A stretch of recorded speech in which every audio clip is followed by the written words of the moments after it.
All right, we are live. We are live. I'm going to wait a minute here, and I guess we can see how many people are watching. If it's interesting because I get these alerts all the time with things that I follow on social media, and I don't jump on immediately. I'm kind of late to the party because it's like I never want to be the first guy in the room. You know what I mean? So I kind of like I see it just went from 2 and then it went to 4. And yeah, I mean, I don't know if you're the same. It's an age difference. Like, what do you think of that? Like Yeah, if I see somebody on IG live, like, and I hit it and I see like I'm the first person, I'm like, damn. yeah. Especially IG Live because it tells you your name pops up when you join. Exactly. Yeah, And then you come back like 20 minutes later and you're like 400 people. Like, all right, I can just yeah. now I with gotta that. ask you, are you you're a standing desk guy, right? I am. I'm sitting right now, and I Yeah. feel like it's. And here's the cool thing, everybody says being short is it. I'm 5'6". My twin brother is 6'2". So now I'll stand up now just to show you how short I am. If I stand up, you could still see the top of my head. Yeah. So I could actually do this. I don't want to mess this. There we go. I could actually stand up like that. Actually, I'm more comfortable standing up. Same. Yeah. You're standing up right now too, right? Yeah. I only stand. Well, once I started using it. Oh shit. I just lost the microphone. Once I started using a standing desk, I can never go back. I lift weights. I've had like lower back pain throughout my life. So this helps a lot. Yeah, I don't know. Oh boy. We're trying. So I'm a cyclist, as you know. Yeah. You live in Colorado cycling country with the altitude. Yeah, I've been standing. I weigh 100. I'm 150 pounds, right? Mm-hmm. When I bought my standing desk, I was 216 pounds. I'm going to repeat that. 200 here. I don't know if you can see this. We'll do this with Costies. I don't know if you've ever seen this before. This is my screensaver. God dang. You were a chunky boy? 216 pounds. Waist was 46-inch jeans. That was my daughter at like, however, she's 17 now. So that we're talking, that was in Puerto Rico. I was like 15. Anyway, my point is this. I actually didn't get in shape till I was 40. I did, we call it the marriage diet. So I was in shape. You get married. I'm 32. From 32 to 40, I blow up like a balloon because you're comfortable. Mm-hmm. And then you split, and then you guys say, wait a minute, I can't be walking around as a balloon, and you go back down. Yeah. So from like 2013 to now, I'm in better shape at 52 than I was at 40. I was a walking heart attack at 40. And that's one of the things that always interested me, always being in the sports betting business, is how a lot of the people that are into sports aren't athletes themselves. Mm-hmm. But what I want to get into now that we got a little action here on the screen, I want to stop messing with the mic. Fuck you, Costi. I want to ask you, I'm 52. Yep. I've been in this business 39 years, which means if I'm doing my math right, you said your birthday's next week on November 12th, right after mom's birthday. Mm-hmm. You're going to be 29, which means that you were minus 10 when I started doing this. So sounds right. Give me how you got involved in sports betting and how you hooked up with Mitch. The short, you can give me the long or the short. Talk to me. Yeah, for sure, man. So when it comes to a sports betting perspective, I made my first bet in high school. My brother had a bookie, a legal bookie. I saw him betting. I picked a random game. I remember like it was yesterday, Cardinals, Pirates, took the Cardinals and won, and I loved it from there. But as you know, when you start betting when you're a high schooler, you're not developed, especially mentally, and know about betting. That didn't pan out well. I lost a lot of money very young in my life from sports betting. And I think that's why I was able to kind of pick up on not what to do early on, but it was bad.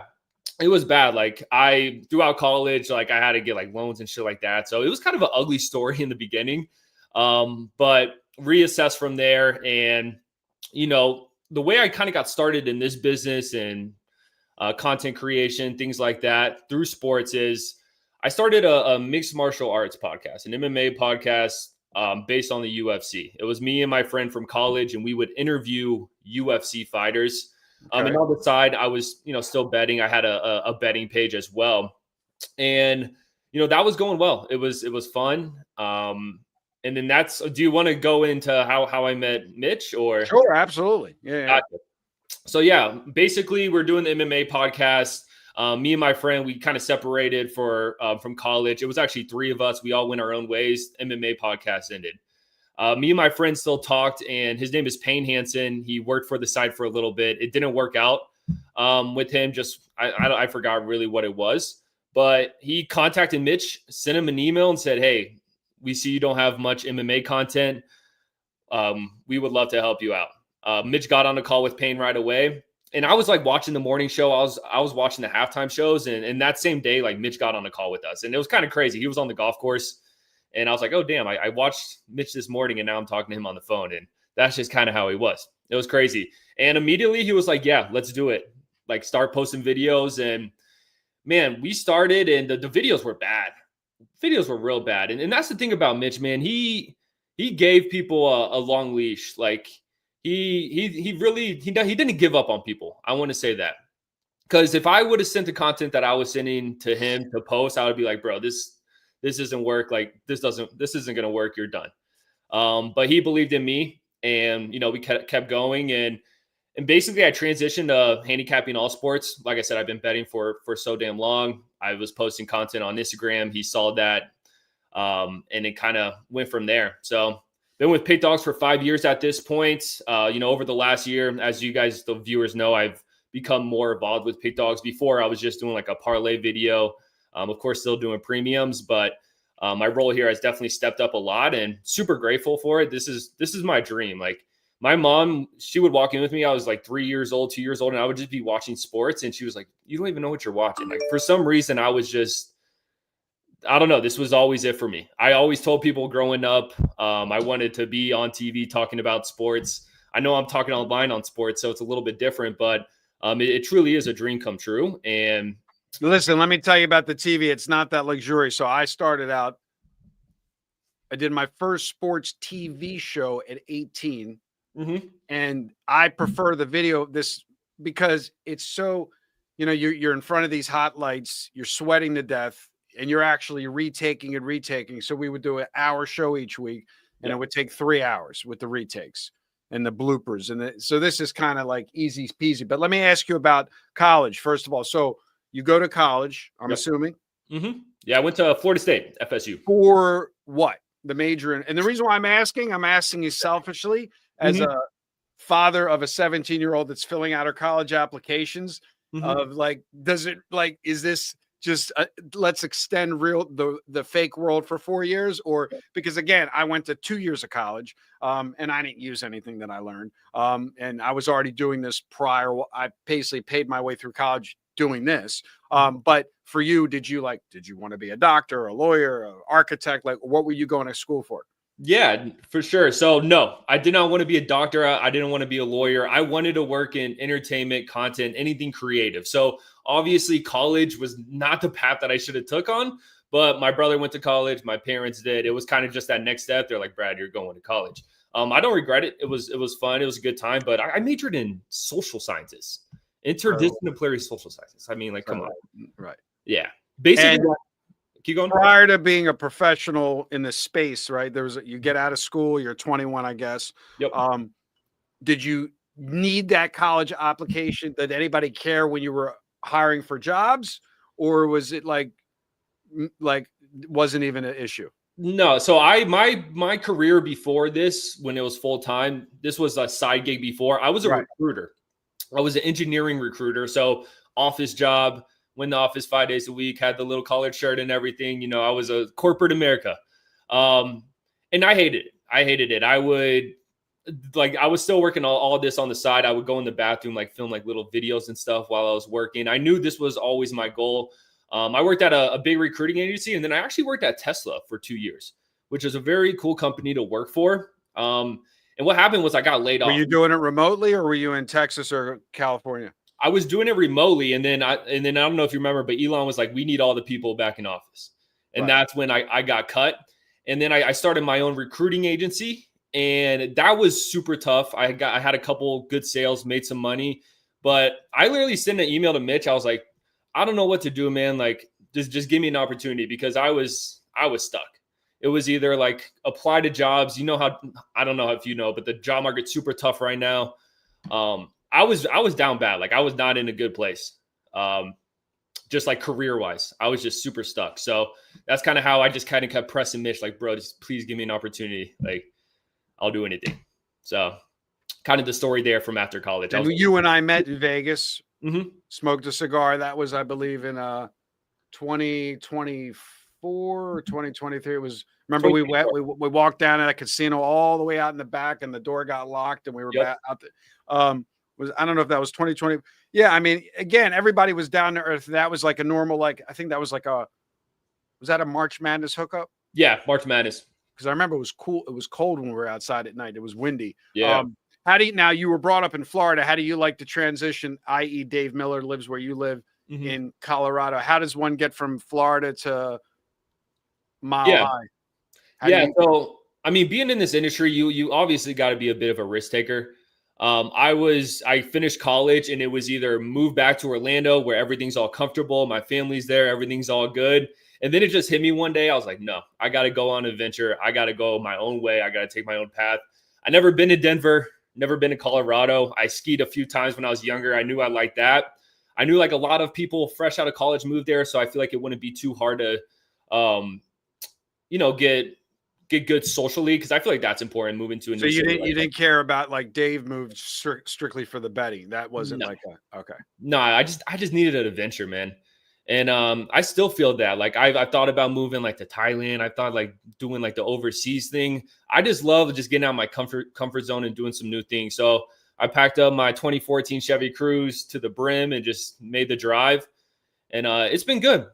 It's been good. I like it over here, man. I like the seasons. I like the fall. Right. I don't mind the cold. I like a snowy day.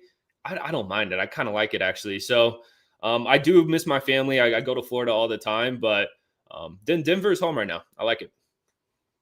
Got it. So let's continue. So now we'll do the questions at the later half. I told you we can blow, we're doing this for an hour, so we have plenty of time. So now, we met in Vegas. You're doing your thing, blah, blah, blah. You see, we're doing our thing. What gave you the confidence to take the role of, filling his shoes? It's almost a year anniversary.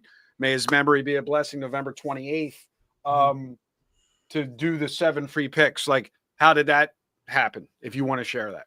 Yeah. So, those are big shoes that will never be filled, but I'm definitely trying my best over here. But the opportunity was there. The opportunity was open. That was one of the biggest videos on PickDawgz, like 7 free picks.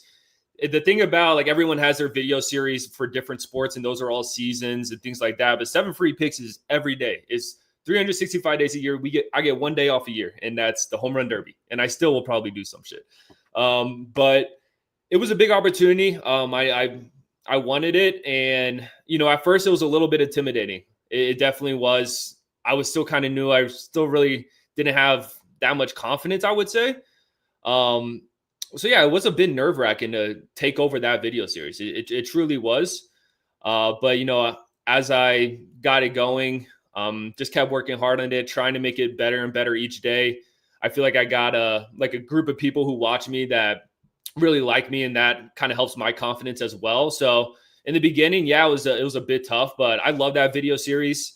And I love doing it each and every day. It is a grind, though. It's either because I either want to get it out the day before the games or really early in the morning. So it's either I'm working at 10 p.m. my time or I'm waking up at 5 a.m. And that's like I said, 365. So prior to hooking up with PickDawgz, because I come from the syndicate world, which we're going to get into how that's kind of funny with you. Costi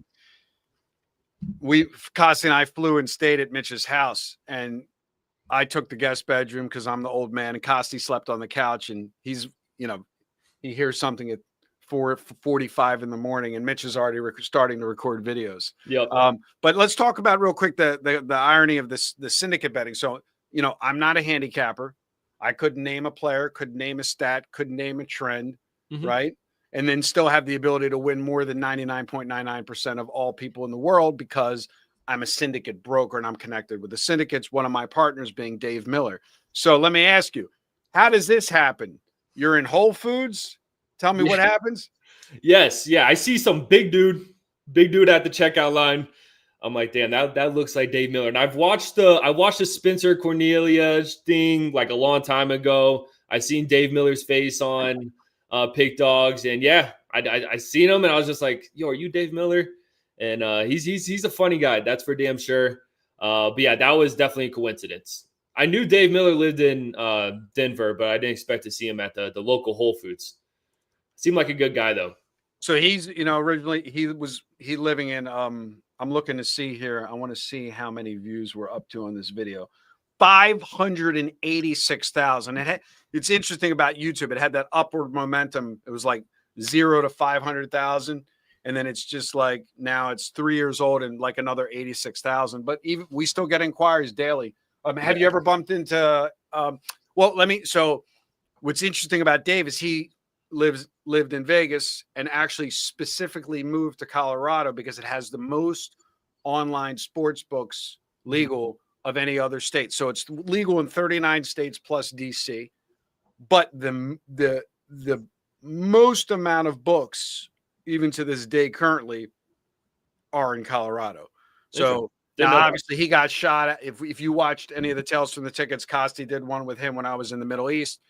He's flying around now. Now he's got to get on planes every weekend because that even dried up. You know what I'm saying? But yeah, that's why I was asking if you took advantage of all these books that you have in Colorado, where people are literally a lot of sharps moved to Colorado simply for that point. I'm not gonna lie. No, like I have 3 or 4 books, but I'm not really taking advantage of it. To be perfectly honest with you. My style of handicapping is a little different from your guys's, where your guys, what is it called? What's it called? Top down betting. You're top down. You're betting. Good. But you guys it's like advantage play. It's advantage play, right? Yeah, exactly. So he's picking off bad numbers. Exactly. It's like card reading and blackjack. You're gonna lose some, but if you get an edge, like over time, it's gonna add up. Right. Exactly. Do I bet like that? No. Would it be cool? Yes. But I always hear you guys talk about it's like, even if I do bet like that, I feel like it's an uphill battle because even if I have success, I'm going to get blocked. You know what I'm saying? Or limited. 100%. So it's like, why even start down the rabbit hole? Well, again, different strokes for different folks, which is why, like my video that I did today here on PickDawgz, I was responding to a client in the yeah, it's like, as we have this huge community, and Costi gives out free information every day. I give out free systems every day, but we're only dealing with like 0.2% of the actual clients that are like, if a video gets 10,000, my clientele base is going to be this small, which is what Mitch understood bringing me on. Mitch and I used to joke, which is your experience in video and my experience in video with Mitch was polar opposite, right? So like Mitch was like, oh, you've done videos before? I'm like, well, actually, I've done more TV than videos. And then I just did my first video day one. He's like, all right, I got nothing to tell you. But again, I'm just comfortable in that environment because I was, it was a whole day's work. It wasn't like you can turn on your mic and then go make a iced coffee. It was like get in a car, drive to the studio, do the makeup, sit in front of the lights, hours upon hours. So this is like, I don't even call this work. You know what I mean? Doing the videos. I mean, I understand the time involved, but it's very easy. But the syndicate betting, it's interesting. We get a lot of inquiries and we get a lot of people that inquire, and we know going into it, I know 99% of the people that inquire can't do it, not because they don't have the money. They don't have the temperament. It's like I was telling a gentleman on the phone today, I said, the bigger the profit, the bigger the swing, right? So someone like Dave Miller is swinging like this, where if you're a low volume bettor, you're swinging like this. I don't know. What's it called? The thing for the guitar, the metronome. So, back and forth. And so what happens is everybody gets caught where they can't handle the variance. Now, at your age, how are you emotionally, if you have the 0 and 8 night versus the 8 and 0 night? Yeah, I mean, I'm getting better at it, but like, I'm not gonna lie and say I'm totally stoic. Like that shit hurts sometimes, man. And So yeah, that comes with. So I always say to teach that comes with. Now I can't speak for you. For me, I tell gamblers that comes with over betting mhm. too high a percentage of their bankroll. Dave, who you met at Whole Foods, is a 1% better. So basically, think about that. He's got a $10,000 account. For every $10,000 account he has, he's betting $100 a game. Yeah, Like big deal. He goes 0-8, like it's 8%. Like who cares, right? yeah. It And I was gonna ask you, what percentage do you recommend? I So just I recommend, unless you're using a something like Big Al's All Access, where you're rating the games, Mhm. your 1% is the sweet spot because what it allows you to handle the ups and downs. The problem is, by the time somebody's purchasing picks, we already know they very rarely have they not learned how to do all the wrong things. So they're always leveraging up, they're always betting a lot of money, they're always trying to take a small amount of money and turn it into a large amount of money. Now, again, I'm asking you questions. You don't have to answer them. Do you do anything in the stock market? Do you do anything in the crypto markets? Are you exclusively in sports? yeah, I mean, I got mutual Well, funds. I mean trading, active trading. Not too much. Like, of course, I got like mutual funds. I got investments accounts, but like, I'm not day trading or anything like that. Right. So what happens is a day trader usually gets the sports betting right out of the gate because they understand about managing risk. Mhm. Where a gambler, and you live in Colorado, so it's interesting. When I talk to you, I have a different experience than when I do my videos with Big Al McMorty. And here's the experience. He lives in a state where sports wagering is not legal. Mhm. He lives in California, right? Therefore, what does he not have on a daily basis that you and I both have? There's no sports betting commercials, Mm, fair. right?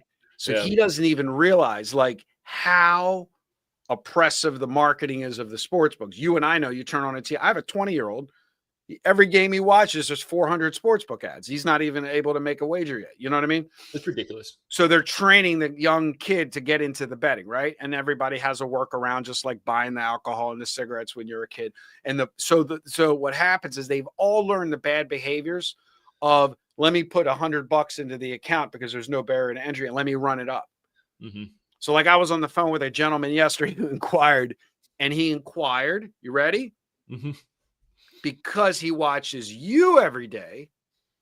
And he said, I just watched Brad's 7 free picks, and he mentioned the VIP, and I want more information. And I'm really tired of this yo-yo train that I'm on.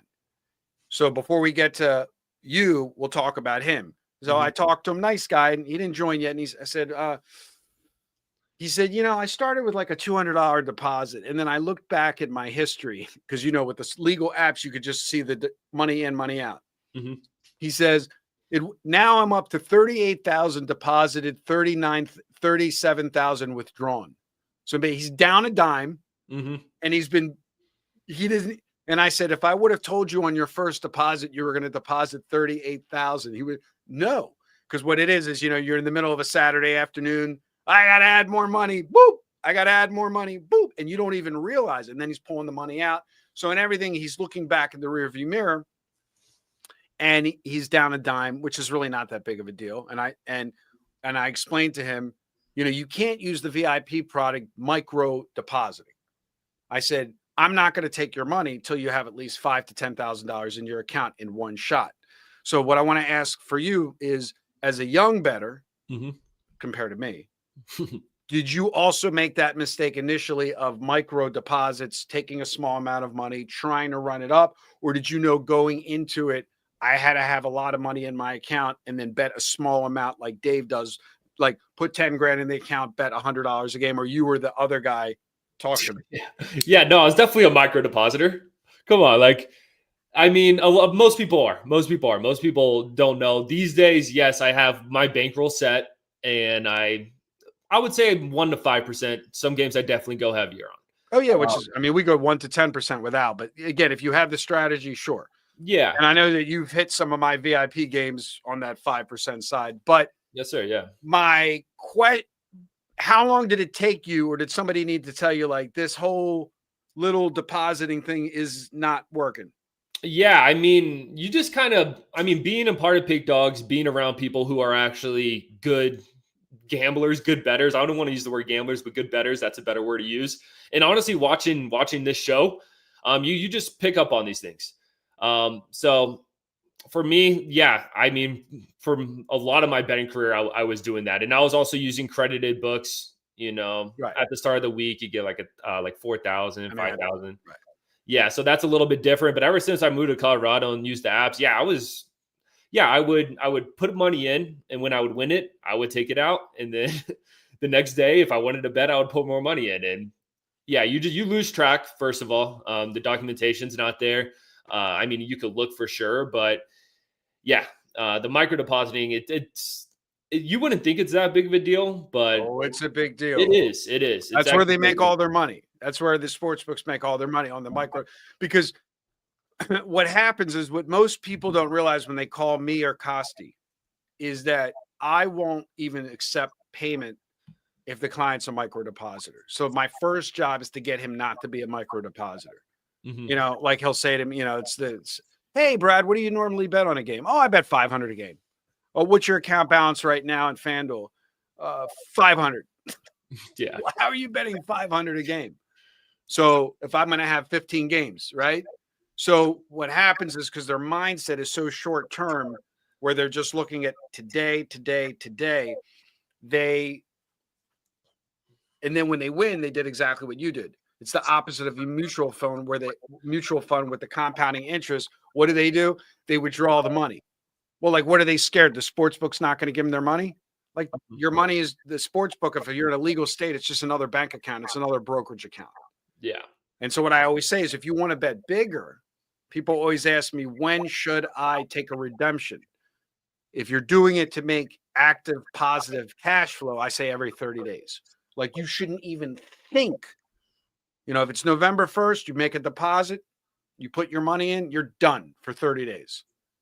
Then whatever your profit is, maybe take out 20% of that. Because if you're working in an environment where you're working from a place of fear, which is why people sweat bets, because they're working from a place of fear, then they can't win anyway, because they can never create wealth. And again, you bumped into a guy at Whole Foods that is working with a well over $5 million bankroll. I'm not going to get into specific. Would you ever think, bumping into him, that he's a multi-millionaire simply from sports betting? No. Did he give you that vibe? Was he standing in front of the Ferrari? Did he have the Rolex? Did he have the Gucci bag or the little bitch bag? No. Well, That man had some carrots, and he was ready to get out of there, So he got some carrots. He was ready. So it wasn't like when you watch. So let me ask you. I love this, because it's like, my son's 20, you're 29. It's like, what do you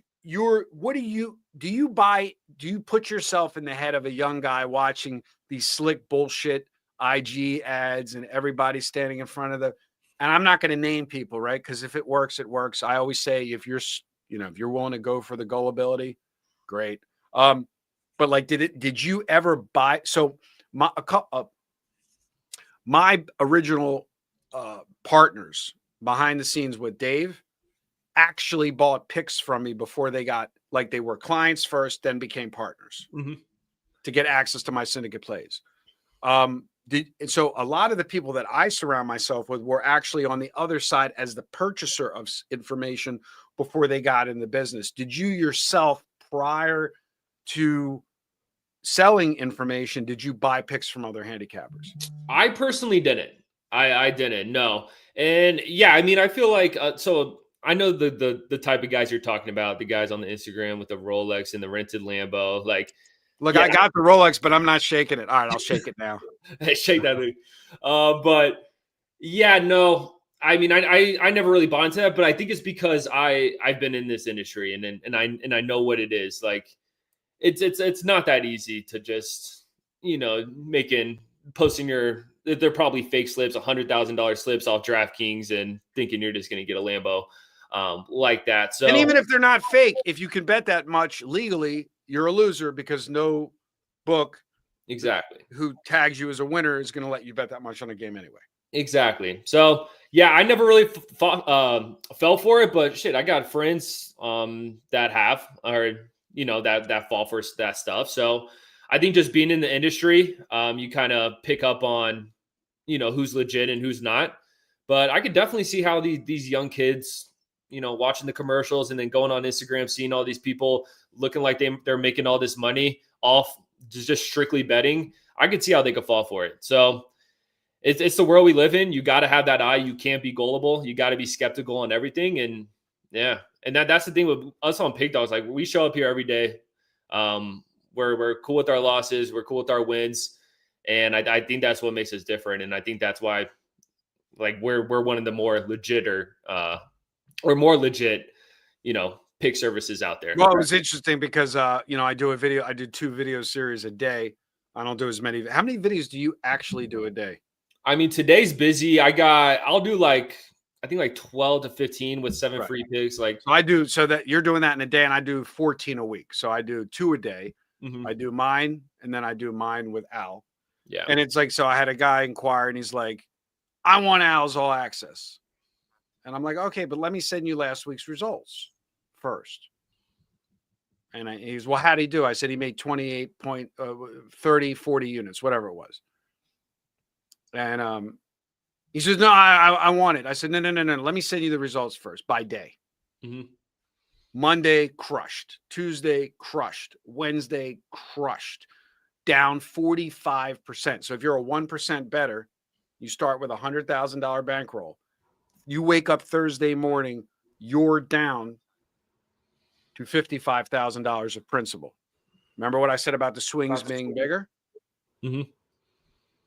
Ends the week, plus depending upon some games push for some people, some games won for some people. Let's say the worst case, they all pushed. Those were not wins. You make 29,000. So you go from 100,000 to 55,000, straight line from 55,000 up to 129,000. Yeah. Now, if you didn't push on some of those games, it's even crazier. It's like 55,000 to 150,000. It's like 100 units. Now, what I explained to the gentleman was, what if you joined on Monday? You experienced that roller coaster ride. But what if you joined on Thursday? You think Al is God because you didn't experience any of we call it variance, the losing. Now, I'll get people in 39 years of doing this saying, after a week like that, because they didn't get the Monday, Tuesday, Wednesday, I want to quit my day job and just sit home and do this full time. I'm like, no. Relax, buddy. Mm-hmm. You just happen to pop in at the most opportune time and you missed all the variance. So with us, it's a little different. We try to scare the client from not being a subscriber by showing him, pulling back the window to the raw reality. Is you think this is easy? Mm-hmm. Like, you watch the Spencer Cornelia video, right? Yep. You remember what David said, my partner, he said, if I make 6% in a day, I'm loving life. Bets $1 million on a Saturday, he's happy making 60,000. Mm-hmm. How did you grasp that early on, or were you kind of like, oh, I want to take five grand and turn it into 15 grand on a Saturday? Yeah, I mean, early on, yeah, but I've picked on like I said, in college, I took some really bad losses, and those were the days where I thought, okay, this could be a quick get rich scheme. You have one heater, you have a couple heaters, and you're like, oh yeah, I'm never working again. I'm gonna be I'm good. I cracked the code. I figured it out. And yeah, and you remind me of that. You remind me of those. I always say, this guy calls me up. You'll appreciate this, and I can't say this next week when this is gone, but I always say, if I'm watching a video and a guy goes, I cracked the code and he can't grow a beard, then I'm not listening. But it's funny because not what you just said is a lot of the intro to these Instagrams, where you'll be scrolling and they'll go, I cracked the code. Like, no, you didn't. Yeah. But go ahead. Yeah, and once you start thinking that way, just know that's when it's all gonna come down. I'm as I get older, I'm not trying to be as much superstitious as I used to be. I was extremely superstitious. Give me a good story, because Mitch, we all have a little of it. I know Mitch was super. I have superstitions before I get on the bike, and Okay. I don't apologize for them. Like, matter of fact, there's something I always do before I get on the bike. And again, I'm a road cyclist, which means I'm, technically putting my life at risk every day, 7 days a week, right? Not many people put their life at risk 7 days a week. So I'm midway into a ride, and I didn't do that thing. And now I'm making my way back to the house, and I have anxiety the whole way because I'm 52. So it's okay to be superstitious. Go ahead. Give me a good gambling one. I mean, man, just little things. Like, I will reuse a towel. If I'm on a heater, I'll just keep using the same towel, and I'll be scared to change that thing out. There's like this is weird, certain types of like underwear. I'm like, when I wear those, like that, I'm not hitting bets. So I try to avoid them. Like, I'll be like different food too. If I'm hot, like I'll eat the same food. I'll be like, oh yeah, last Friday I was hot in college football. Well, I'm gonna get the same thing this Friday. Stupid shit like that. It doesn't hurt anybody. So yeah, cool. I actually do have a cycling story. So when I was younger, my dad got me a new bike, and the first time I rode it, the front wheel wasn't tightened. And it just fell off, and I just went forward. And now every time I ride a bike, if I'm going down a hill, that just goes through my mind. Like, please, I hope this front wheel's tightened. Now you're in Denver? I'm in Denver, yeah. How did you, I don't know if you've done any cardio work there. You're younger, obviously. Yeah. How did you feel the difference? Because I want to go out there. I keep saying I'm going to go out and cycle. Now I got two people to meet, you and Dave. But that's where people train for the Tour de France. Do you feel the difference in the breathing? A little bit. You'll feel it a little bit, but you get used to it quick. My cardio is bad. Like I said, I like to lift weights. I think a lot of it's for aesthetic purposes. Right. It just makes me feel good. Cardio, it's just pain. It's pain. But I feel like with cardio, every time I get over the hump, like the first 10 minutes is really hard. Then I kind of get that runner's high a bit. So I've been working on my cardio, but I got to get you on a bike out there because I'm a climber. So I'm not about being fast. I like to kill myself going up. I like to suffer going uphill like a snail where I want to die. That's what I like. Really? You like that? Man, I love it. Yeah. Matter of fact, Florida or all the flat places, cycling, like I do a ride every year for autism, which is a flat ride from Baltimore to Delaware. And it's 116, 17 miles, and it's flat. And the problem is, think about it. It's flat, so you never stop cycling. Yeah. But when you climb, what happens when you climb? You get to the top, and then you drop, and then you're actually getting a break when you're descending. Yeah. So right? You're getting a break when you're descending. You're killing yourself up, and then it's down. This flat stuff kills you. But back to the sports betting. What would you say to a 28-year-old that for the very first time wants to start sports betting? He's what we'll call a betting virgin. He didn't make any of the mistakes. He didn't have any of the sleepless nights. Yeah. What would you say right out of the gate? And he says, I'm working. He's doing that corporate job. He's got the stock options from Tesla.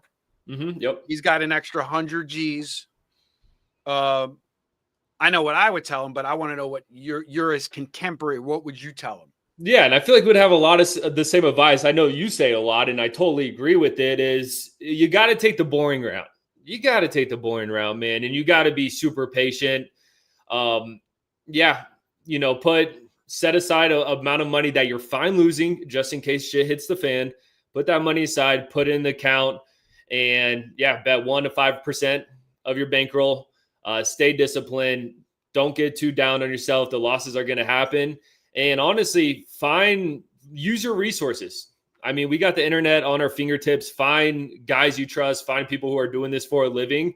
If you have to pay for your service or do use free content and anything like that, like you use all your resources you have, but most importantly, just be patient. So what I would say to you is to the other side of it, I guess, with me being older and doing this. So this is what I love about the PickDawgz. And I went crazy. I never do this. I did this long rant on my video today. Anybody didn't watch it, check it out. It's very humorous if you find humor in it. But basically the moral of the video was, you can lead a horse to water, but you can't make him drink, right?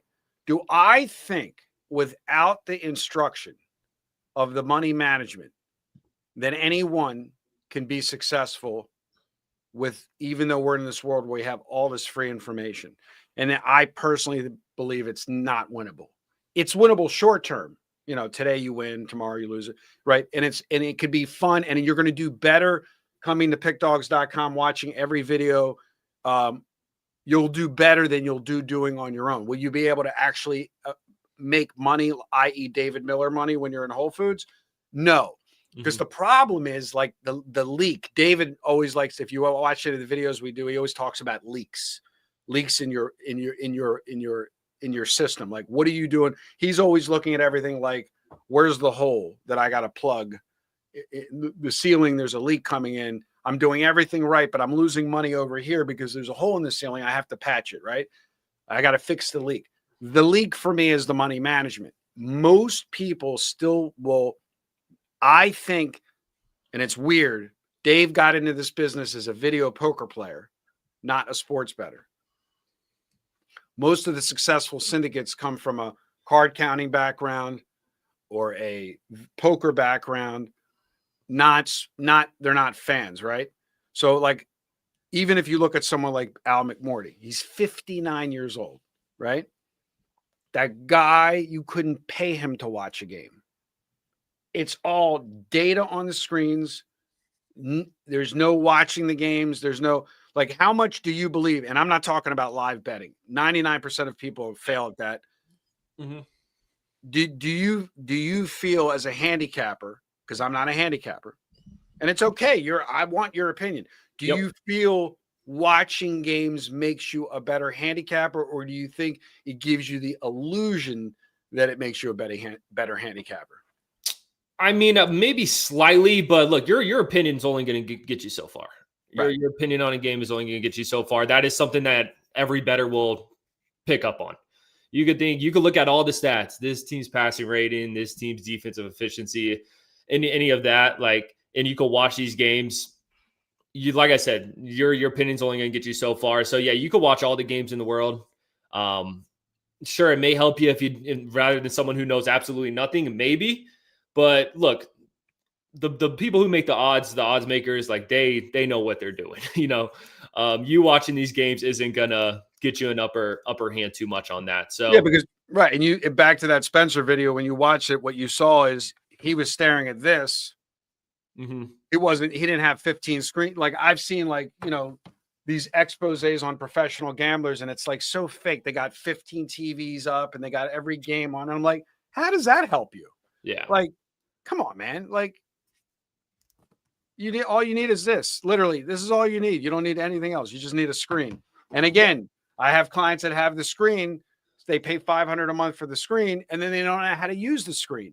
Mm-hmm. So then again, now you have the tool, but the tool doesn't really help you because you actually don't know. Now, are you a guy that uses screens like Dave and myself, or are you a guy that just does the nitty gritty and use the betting tools, which you talk about on your 7 free picks? Because I know that is an amazing, vast resource that we make available to the community, the betting tools, and you're actually doing a live show yourself. You're trying to get people to understand how they can actually use this stuff that's for free versus, you know, paying $500 a month, which is $6,000 a year for a professional platform, which they might be too complicated for them. Yeah. Like, I'm not gonna lie, I'm not paying $600 for a screen or anything. But so I'll break down how I pick games. So if you watch my free pick videos, yes, it's a lot of opinion-based stuff, but that's what you guys want. You guys want a game breakdown, go over the injuries, go over the players, things like that. But my premiums and the picks that I put the most money on, the way I kind of go at it is I bet spots more than I bet teams. Yes, I'll bet a team that here and there. Give me an example for those listening or those that are going to watch later. Like, just take a game that's already over. Yeah. Whether you won or lost, it doesn't really matter, because that doesn't matter. But if it won, you could tell us if it lost. But give me an example of a spot if you can share it with us. Yeah. Last night, Kings versus Warriors. I was on the Kings. On paper, Warriors are the better team. Warriors were on the back of a back-to-back. They're an older team, so they had to play a game on Tuesday, travel into Sacramento right away. Like I said, they're a little bit older in the tooth, so through 4 quarters, that's a tough ask for those guys.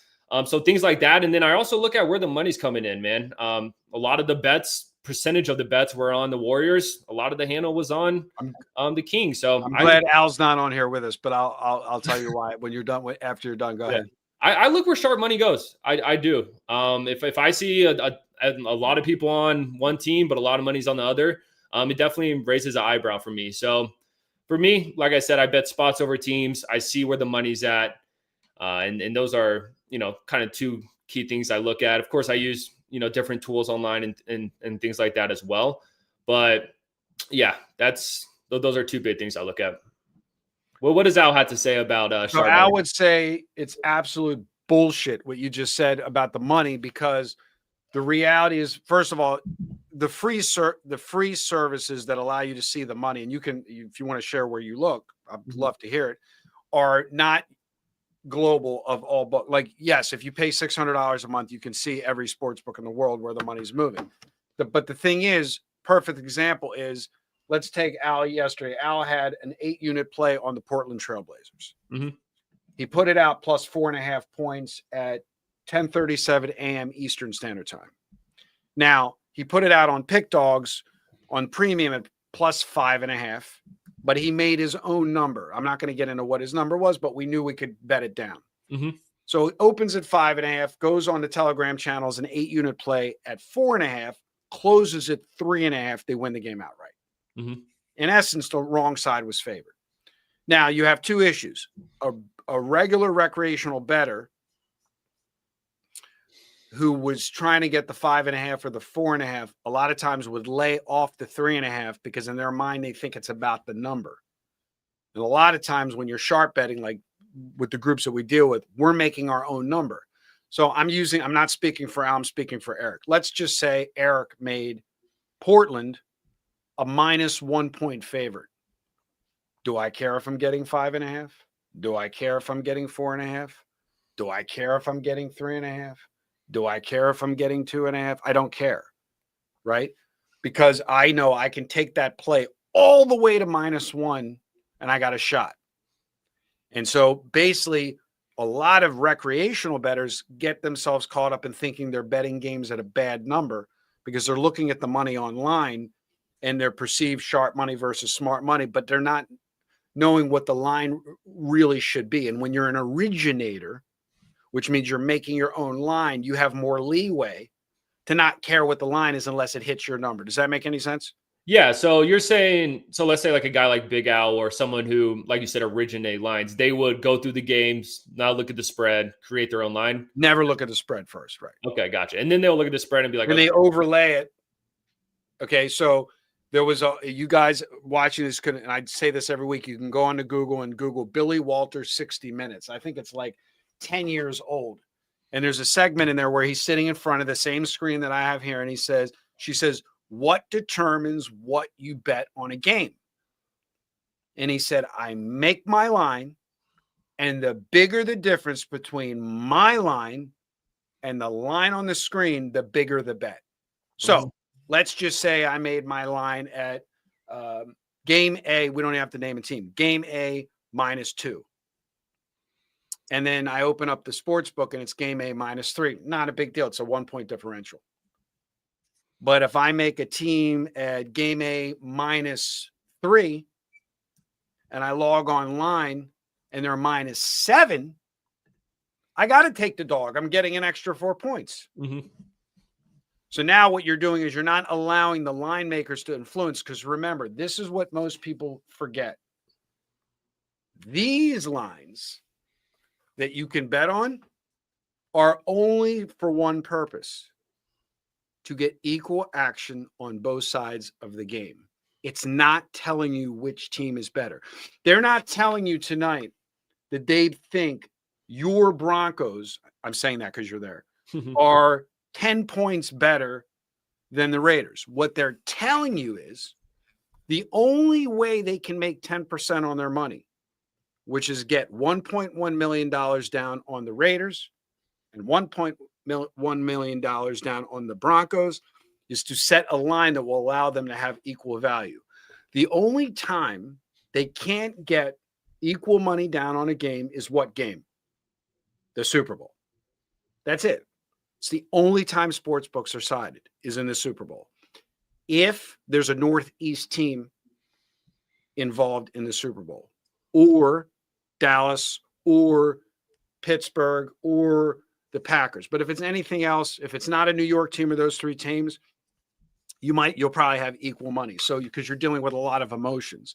So when you go into this and you say, at the end of the season, and I'll give you the numbers right now, and I don't know if you know this, and I want to hear how you find the money. But I'm going to tell you this right now in the NFL, right now, and I'm sure you already know this with your betting tools, but this is for everybody else.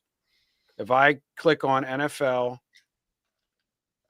and I click on NFL and I'm going to click on right now, if you bet every favorite in the NFL this season against the spread, you are at 55.6%. You are 74, 59, and 2. Last week you were at 57%. So the Dogs came back to earth with Carolina beating. But you probably already know this, but the viewers don't. It will be exactly 50% at the end of the season. Mm-hmm. In the NBA, in the NFL, in college basketball, and in college football, right? So you already know if you flip a coin, you're 50% with no work. So my question to you is, when you're watching that, how are you getting if you want to share it, if you don't want to share it, don't share it. No, yeah. What's up? Like you're talking about like this betting splits? No, where the money is versus what your perception of sharp money is versus public money. Because I want to run it by Al when I talk to him. Yeah, no. So I mean, I basically see if there's a big difference between the percent of the bets on one team, but the handles on the other. That tells me that. And is that coming from the betting tools at PickDawgz? I don't know. I don't think the betting tools have splits like that. I use a website called Split Labs. Oh, okay, interesting. Yeah. Okay. Yeah. So I mean, it's not I don't just see that and press the button. But these are the things that I look at that maybe I'll look a little bit deeper into this game. Like, why is everyone betting on this team, but a ton of money's coming in on the other? It just makes me raise an eyebrow. So get it. It's just certain things like that. But I do that in my head where I come up with my own line. But I think writing that shit down is something I could be better at. I think seeing that on paper, because that's what sports handicapping is. Like, you're creating your own line and then you're comparing it to what the odds makers are giving you. And if there's a big difference there, if you trust your system, if you trust your handicap, then that's what your play should be. So, you can have the bet and you could be right on the money and still get blown out. Again, we're talking over 1,000 games. You've heard Dave say it over again. You're only thing that matters is 1,000. That's why when people text me and they're like, man, this guy's 1 in 4. Dude, leave me alone. Talk to me when there's 1,000 games. Right? Yeah. You know what I mean? In terms of, is there anything that you think you could do right now to elevate, not picking winners? Well, let me ask you this. Do you think picking winners is more important than money management, or do you think money management is more important than picking winners? I have an answer, but I want yours first. Yeah. So when we were talking like 10 minutes ago, and we were talking about kind of the psychology of a bettor, I think 75% of this is all psychology. Like, you got to be smart. Like, the picks, yes, of course you want to pick the right game, but like you said, money management, being smart with your deposits and withdrawals, being disciplined with your bets and, not chasing losses, things like that. The psychology of this, I think, is much more valuable than the picks. Of course, you need the picks to make money, but if you want to make money in this game long-term, it's going to be the psychology and staying disciplined rather than the picks. So what do you think, like Micah, Dave, and Al, what do you think of like a good long-term profitable winning percentages? You probably already know this, but I'm just asking anyway because it's fun. Yeah, I mean, if you could get like 54 to 57, I feel like you're good. Boom. I thought you were going to scare me and say, like, if you would have said 70. So this goes back to educating the public. Mm-hmm. So, like, I'm not going to name one of the handicappers. Everybody can go online, and I hope he maintains his percentages completely. You know who I'm talking about in the NBA. He's above Big Al. He's hitting at 68.75% right now, right? It's not long-term a possibility, right? if he kills it at the end of the year, he's 57%. Mm-hmm. But what happens is people get into this hot cold thing. And what really winds up happening is when you look at Big Al, for instance, last year in college basketball, he was 379 and 279. He was like 57%, right? Because if being up 100 games after the VIG at 110 odds is being up 72.1 games. So if you're up 100, betting 379 wins and 279 losses after the VIG, if you bet 1,000 on every game, you made 72,000, right? Mm-hmm. At 57%. But guys will call me up and say, "Oh, I went online and this handicapper was hitting 80%, or he's 9-1 in his last 10, or and again, I get all that, but if you think that was a professional betting syndicate makes money on hitting more than like 55 to 57%, forget about it. You're like, I tell people all day long, my most expensive services, I'm telling them you're going to lose 43% of the time. You're going to pay me 20 grand a month and lose 43% of the time. But the money management overcompensates that. Yeah. So like, it's nice to know that now, when you were younger, you were probably thinking like, I want to go 10-0, right? Yeah. You tell me 57%. I'm like, so I'm going to lose close to half my games. Like, what are you talking about? But yeah, and this is great that you guys do this show to educate people on this, because like the commercials aren't going to tell you this. The guys with the rented Lambos on Instagram aren't going to tell you this. And like I said, the psychology of betting is where people mess up. So to have these ideologies in your head, have these facts in your head, it's really the only way if you want to be successful. You got to know this stuff. Yeah, and like, tell me about your value. I'm not following everything closely. How's your premium service been doing so far this year? Have you noticed an uptick with clients? I'm looking right here in the NFL. I see you're up there on the leaderboard, 28-20. Again, you're over that 57%. You're at 58.33%. Yep. Keep it going, Brad. So, and again, I got to hand it to you because NFL is the hardest sport because it's the least amount of games, not because it's actually a hard sport. It's just because it's the least amount of games. Yeah. No, if I can keep that 58%, I'll be pretty happy about that by the end of the season. How's it been going though? It's been good. It's been good ever since we kind of finished baseball season up. My success with my picks have picked up, which obviously my clientele has increased since then as well.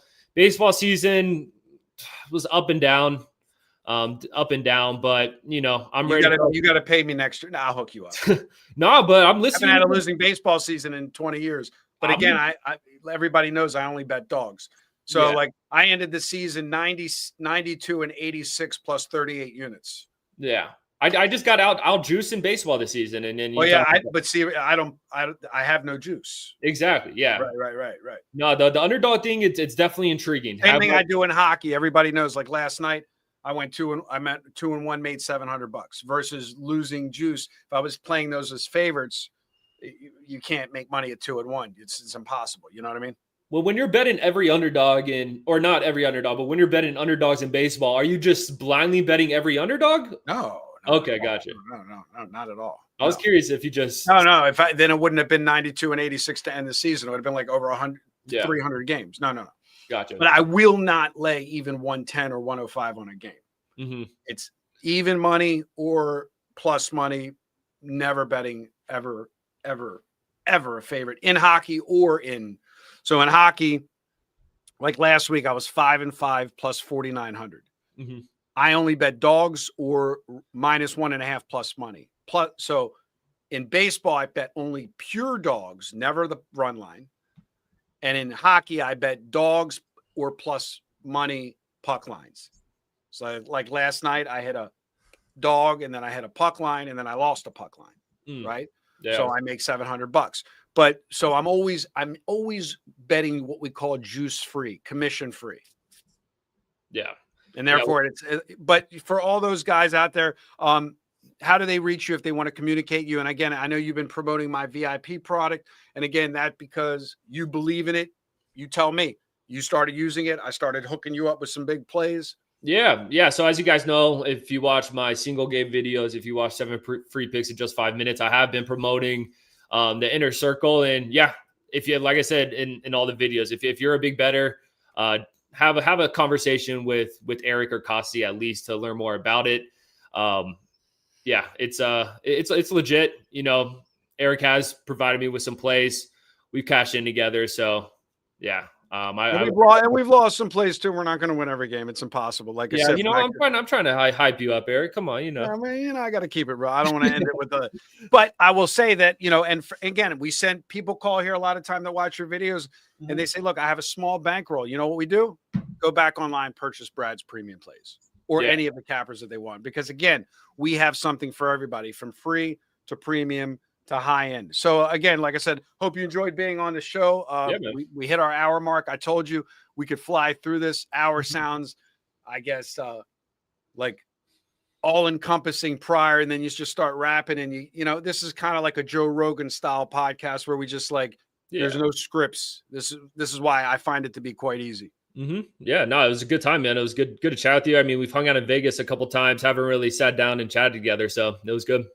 All right, guys, we'll see you next week. And again, maybe we'll bring Brad on with Costi. We'll do 3 instead of 2. So thanks for guys for watching. And as always, good day and good luck.